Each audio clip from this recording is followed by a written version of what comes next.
Right, so we've got this cookbook, the Low Cholesterol Diet Cookbook for Beginners. 28 days, tons of recipes, all promising delicious meals Right. that are good for your heart. Yeah. Sounds like a win-win, right? Absolutely. But before we jump into the kitchen, Okay. I'm curious to know about the science behind it all, Yeah, no, that's where this cookbook really stands out, I think. It doesn't just, throw recipes at you. Right. It actually starts by building a solid understanding of cholesterol. Oh, okay. So you know why these dietary tweaks matter. So it's not just about blindly following a diet. Exactly. It's about empowering yourself with the knowledge. Yeah. I like that. Yeah. I mean, I know the basics about good and bad cholesterol. Right. But I'm always up for a refresher. Of course. Especially if this cookbook has a unique take on it. It does. It really does. It goes beyond the simple good versus bad analogy. Okay. And actually delves into the mechanisms at play. For example, it explains how LDL cholesterol, the bad kind, can become oxidized. Oxidize. Yeah. Like a rusty pipe. Yeah, exactly. It makes it even stickier and more likely to build up in your arteries. That's a much clearer visual than just saying it's bad. Right. So how does this cookbook suggest we combat that oxidation process? Well, it emphasizes the importance of antioxidants, Okay. which act like these little shields protecting your LDL cholesterol from damage. Interesting. And guess what's packed with antioxidants? Let me guess, fruits and vegetables. You got it. Huh. But it goes deeper than that. Okay. It highlights specific types of produce that are particularly potent. Okay. Like berries, leafy greens, even dark chocolate. Yeah, that's interesting. Right. So it's not just about lowering the bad cholesterol. Exactly. It's also about actively protecting it from becoming even worse. Yeah, protecting it from damage. Okay, I'm starting to see how this cookbook goes beyond the surface level. Yeah. What about the benefits? I know it's good for the heart, Sure. but are there any other perks to a low cholesterol diet that might surprise me? Absolutely. Okay. Lowering your cholesterol isn't just about preventing heart attacks and strokes. Right. It actually has a ripple effect throughout your entire body. Okay. The book mentions studies that link lower cholesterol to better brain function, improved mood, Interesting. and even a reduced risk of certain cancers. Wow. That's way more than I expected. Right. I knew it was good for you, Yeah. but I didn't realize the benefits were so widespread. Yeah, it's pretty amazing. Okay, you've convinced me about the why, Okay. but let's be honest. Changing your diet can seem daunting. It can be. Where do you even begin? That's where this cookbook shines, I think. Okay. It advocates for a gradual approach, Okay. starting with small, manageable changes. Okay. It's not about deprivation. It's about making smarter choices. Got it. For example, one tip it gives is to swap out butter for olive oil in your cooking. Okay, that's doable. Olive oil is delicious. Yeah. I can definitely get behind that. Yeah. But what about all the other changes? Yeah. It can feel overwhelming to think about revamping your entire eating style. I know it can seem like a lot. Yeah. That's why the cookbook emphasizes meal planning and portion control. Okay. It provides a detailed 28-day meal plan that takes the guesswork out of what to eat. Okay. Plus, it emphasizes the importance of listening to your body's cues and eating until you're satisfied, not stuffed. So it's not about counting calories or restricting yourself. Exactly. It's about making mindful choices. Yeah. And paying attention to your body's signals. Exactly. That makes a lot of sense. But what if you're someone who loves to eat out? Yeah. Is that even possible on a low cholesterol diet? Absolutely. Oh. The cookbook has a whole section on navigating restaurant menus and making heart-healthy choices. Okay. It even gives you specific phrases to use when ordering so you can confidently customize your meal to fit your needs. Okay. I'm starting to feel less intimidated and more empowered. That's great. But before we dive into the specifics of the meal plan, Sure. I'm curious about the foods themselves. Yeah. What are some of the key ingredients that this cookbook champions? Well, it highlights a variety of food groups, but one that really stood out to me was the emphasis on soluble fiber.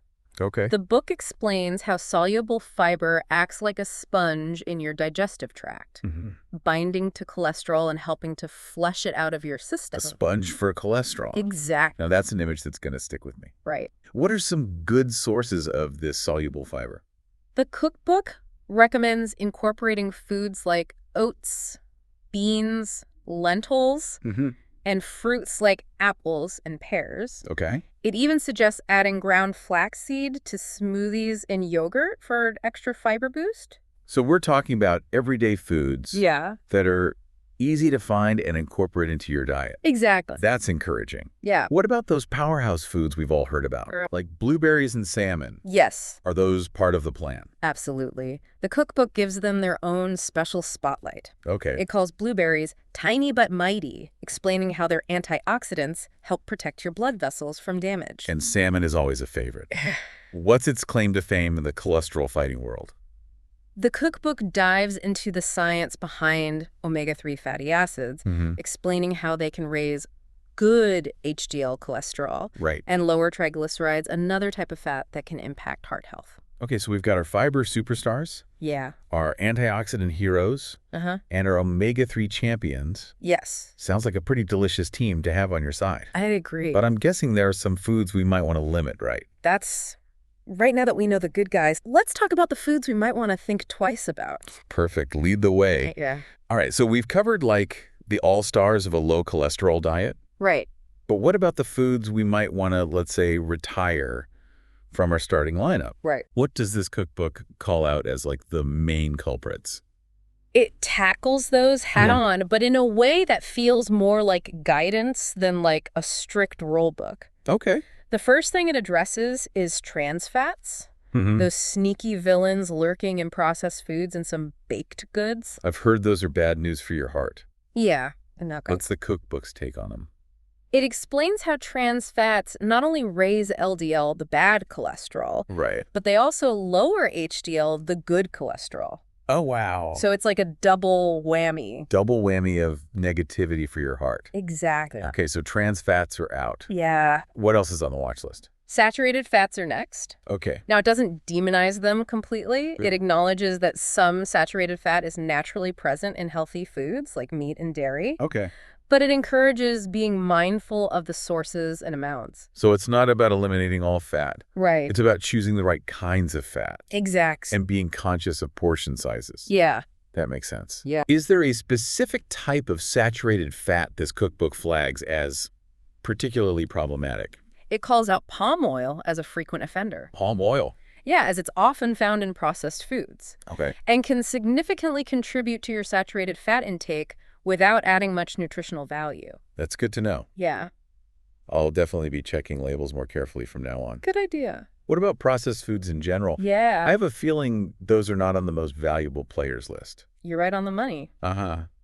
The cookbook doesn't hold back on its critique of processed foods. Right. It explains how they're often loaded with unhealthy fats, added sugars, and sodium, all of which can negatively impact cholesterol levels and overall health.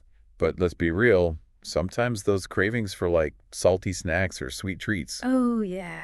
hit hard. I know. What does the cookbook suggest for those moments when, like, willpower alone isn't enough? It offers some clever strategies for outsmarting those cravings. One that stood out to me was the idea of crowding out unhealthy foods with healthy ones. Crowding out. Yeah. Tell me more about that.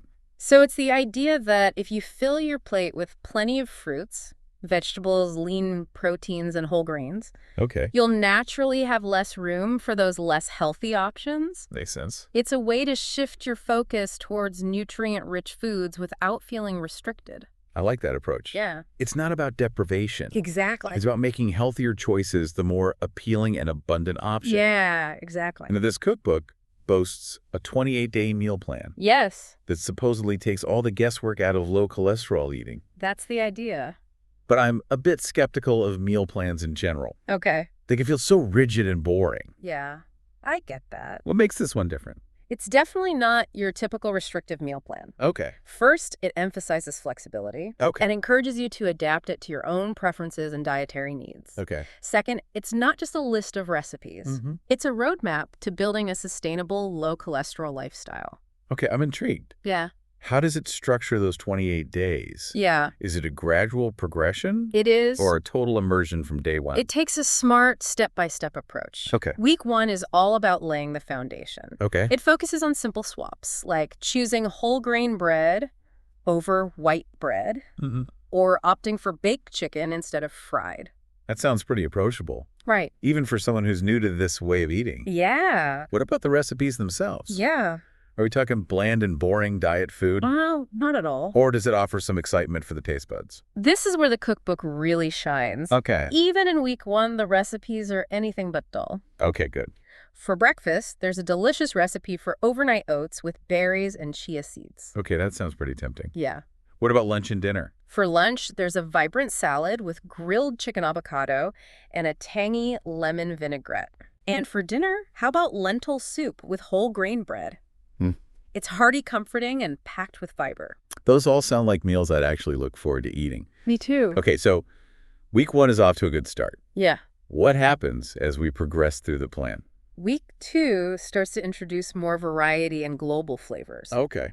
There's a recipe for salmon with roasted vegetables and a sprinkle of Mediterranean herbs. I love the sound of that. Yeah. Salmon is one of my favorites. Mine too. And for lunch? There's a black bean and corn salad with a zesty lime dressing that's perfect for lunch, or a light dinner. Okay. It even throws in a vegetarian chili recipe that's packed with protein and flavor. Okay, this is sounding less like a diet I know, right? and more like a culinary adventure. Exactly. What about weeks 3 and 4? Yeah. Does it keep getting more interesting? Absolutely. Okay. Week 3 focuses on incorporating more plant-based meals, Okay. highlighting the versatility and deliciousness of vegetarian cooking. There's a recipe for lentil stew with coconut milk and spices. That sounds incredibly comforting and flavorful. Lentils are such a powerhouse ingredient. They are. I'm always looking for new ways to cook them. Yeah. What else is on the menu for week 3? There's a delicious recipe for quinoa salad with roasted vegetables and a lemon tahini dressing. Okay. It's a great way to get a complete protein from plant-based sources. And for week 4, the grand finale. Week 4 is all about solidifying those healthy habits Okay. and making them a part of your everyday life. The recipes continue to be diverse and delicious, Right. ranging from turkey meatballs with zucchini noodles to a shrimp stir-fry with brown rice. It sounds like this meal plan really does offer a wide range of options. It does. To keep things interesting and prevent you from getting stuck in a rut. Yeah, exactly. But what about those times when you're craving something specific, like a burger or pizza? Yeah. Does the cookbook offer any guidance for navigating those situations? It does. It has a whole section on smart swaps. Okay. That provides clever strategies for recreating your favorite indulgences in a healthier way. Okay. For example, it suggests using portobello mushrooms as a hearty and flavorful substitute for burger patties. Okay, that's pretty creative. Right. What about pizza? Yeah. Is that even possible on a low cholesterol plan? Absolutely. The cookbook provides a recipe for a whole wheat pizza crust, Okay. topped with plenty of veggies and a sprinkle of low-fat cheese. Okay. It even suggests using lean ground turkey as a topping for a protein boost. So it's not about eliminating your favorite foods. Exactly. It's about finding ways to make them work Yeah. within the framework of a heart-healthy diet. Exactly. I'm really impressed with the thoughtfulness and flexibility of this meal plan. Yeah, it's really well done. It feels like something I could actually stick to long term. I think so too. But I have to admit, even with a meal plan, Yeah. I sometimes struggle with portion control. Sure. Does this cookbook address that? It dedicates a whole section to the art of mindful eating, Okay. emphasizing the importance of paying attention to your body's signals of hunger and fullness. Right. It encourages you to slow down, savor each bite, and eat until you're satisfied, not stuffed. That's so important. It's easy to mindlessly overeat when you're not paying attention. So easy. What are some other tips it gives for practicing mindful eating? It suggests putting your fork down between bites, Okay. taking a few deep breaths before starting your meal, and avoiding distractions like TV or your phone while you're eating. Those are great tips. Yeah. It's amazing how such simple adjustments can make a big difference in how much we eat Right. and how much we enjoy our food. Exact. Now, I'm curious about those bonus chapters. Yeah. What hidden gems are tucked away in there? That's where things get really interesting. Okay. One of the bonus chapters that caught my eye was the one on Beyond Diet, lifestyle tips for a healthy heart. All right, let's dive into those. Beyond Diet, lifestyle tips for a healthy heart. Yeah. Now, that's a chapter title that speaks to me. Uh-huh. I have a feeling this is where we go from just eating well to truly living well. Right. What's the cookbook's approach here? It takes a holistic view, Okay. recognizing that food is just one piece of the heart health puzzle. Right. This chapter dives into the interconnectedness of our physical, mental, and emotional well-being. Okay, so we're not just talking about swapping out snacks. Yeah. We're talking about a lifestyle shift. It's a bigger picture. What are some of the key areas it focuses on? It covers a lot of ground. Okay. But some of the standout topics are stress management, sleep hydration, and the importance of finding joy in movement. Stress management, that's a big one. It is. I know chronic stress can take a toll on your health. For sure. But how exactly does it impact cholesterol levels? The cookbook explains that when you're stressed, your body releases hormones like cortisol, which can actually increase the production of LDL cholesterol. So stress literally fuels the bad cholesterol. It does. No wonder I crave comfort food when I'm feeling overwhelmed. Right. What does the cookbook suggest for managing stress? It emphasizes the importance of finding healthy coping mechanisms that work for you. Okay. It suggests things like deep breathing exercises, meditation, spending time in nature, and engaging in activities that bring you joy. Those are all great ideas. Yeah. But I'm the kind of person who finds it hard to, sit still and meditate. I understand. What about exercise? Yeah. I know it's good for you in general. Sure. But does it specifically help lower cholesterol? It absolutely does. Okay. The cookbook explains that regular physical activity can raise HDL cholesterol. Okay, the good kind. The good kind. And help you maintain a healthy weight. Right. Which also contributes to healthy cholesterol levels. Exactly. But does it have to be intense exercise? No, not at all. I'm not exactly training for a marathon here. I hear you. The cookbook emphasizes that any movement is better than none. Okay. It suggests finding activities you enjoy. Okay. Whether it's walking, dancing, gardening, or even just taking the stairs instead of the elevator. Okay, I could definitely get on board with that. Good. What about sleep? Yeah, sleep is so important. I know a good night's rest is crucial for feeling my best. For sure. But how does it tie into cholesterol? The cookbook highlights the intricate connection between sleep and hormone regulation. Okay. It explains that when you're sleep deprived, your body produces more of the stress hormone cortisol, which, as we discussed earlier, can increase LDL cholesterol. So a lack of sleep can lead to higher cholesterol. It can. I had no idea the connection was so direct. It's pretty amazing. What about hydration? Hydration is key. We all know we should drink plenty of water. Yes. But how does that impact heart health? The cookbook explains that staying properly hydrated helps your blood flow more efficiently, which is essential for delivering oxygen and nutrients to your heart and other organs.